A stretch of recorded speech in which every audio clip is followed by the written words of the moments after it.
Dumbo is the latest live-action remake of a Disney animation, adapting the 1941 classic of the same name. The film is directed by Tim Burton, his second live-action remake for Disney following the billion-dollar blockbuster Alice in Wonderland from 2010, and stars Colin Farrell, Danny DeVito, Michael Keaton, and Eva Green. Dumbo, of course, tells the story of a baby elephant newly born into captivity at the traveling Medici brothers circus. Quickly ostracized by the public because of his enormous ears, Dumbo turns his weakness into a strength as he learns he can use them to miraculously fly. This is a trait which soon grabs the attention of entertainment mogul V.A. Vandevere, who puts plans into motion to exploit Dumbo, Medici, and his circus troupe. Dumbo is perhaps the most unexpected Disney remake, due partly to the fact that the original animation is only 63 minutes long, and partly to the fact that the original features very little dialogue and very few human roles. This remake of Dumbo, however, doesn't strictly stick to the original Walt Disney storytelling formula. It stretches the story out into a 112-minute runtime and adds an enormous human element, opting to tell the story in a more traditional way. This is both a blessing and a curse for this movie. The human element certainly adds an extra level of realism and relatability to the film, which also chooses to feature non-speaking animals, unlike the original film. But this also means that it brings bigger, more complex narrative issues to a fairly simple story. In fact, Dumbo is only a remake for about half of its runtime. The first half of the movie strictly focuses on adapting the original source, while the second half expands the story and adds an additional plotline. The plotline focusing on Vandevere exploiting Dumbo and Medici's troupe follows beautifully and organically out of the original, in some ways even acting as the Dumbo sequel that we never got, answering what happened next for Dumbo and Jumbo. The main problem with this for me, however, was that the more story and characters that get bundled into this thing, the longer-winded and more overblown it gets. There are some beautiful new additions to this movie. I really liked all of the new characters, all of whom I felt were really easy to connect to and thought worked perfectly within this world. And again, I really liked the direction the narrative took. There are some beautiful moments and fantastic story movements in here, but at 112 minutes, these almost feel few and far between, with the moments in between feeling like they almost drag too much in their effort to get from A to B. I feel that anything over 80 to 90 minutes is just far too long for a family film. Dumbo is beautifully directed by Tim Burton, and I feel it's a return to form for the man whose work I honestly haven't overly enjoyed over the last few years. The movie feels like a cross between Big Fish and Batman Returns in tone and style, and I guess not so coincidentally, the three films have been referred to as a spiritual circus trilogy. As with most Burton films, Dumbo is an absolute pleasure to look at. Character, costume, and set design are all superb, and while Burton's circus-esque design motifs have become a little stale and boring in the last decade or so, I feel it really shone here. Again, as someone who's not a huge Burton fan, I don't think anyone else would have been as well suited and tailored to this film as he. The original Dumbo is one of Disney's darker, earlier efforts, so Burton's darker tones really fit it like a glove, more so than they did with Alice in Wonderland, which I really didn't like. While the film takes plenty of liberties, I felt it did it in perfectly respectful and welcome ways. I loved the nods to the original film, with stings and references to the film's original songs and imagery, though I was a little bit disappointed to see certain things like characters and sequences just completely discarded. Overall, I really liked Dumbo. This is a beautiful film with a lot of the original's heart and soul and a whole new charm and pizzazz of its own. Again though, with a slow momentum and overblown moments that feel like you have to trudge through them to get to the good bits, I unfortunately can't say that I loved the movie. I really wish I could, but Dumbo just didn't quite get there for me. Chop out about 20 to 30 minutes, tidy up some of the plot points and lose some of the needless filler, and cut right to the film's core, and this could be an almost perfectly bundled little package. For me, Dumbo comes in with a very comfortable 3 out of 5.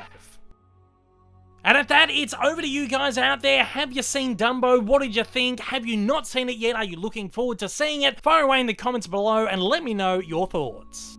If this is your first time viewing one of my videos, you like what you've seen, you'd like to see more like this in the future, then please don't forget to hit that big old subscribe button up on your screen right now, and also hit that like button down below if you're feeling extra generous. Also, don't forget to check out my many social media accounts, and please consider supporting me over on Patreon. Thanks for watching, guys, and I hope you have a wonderful day.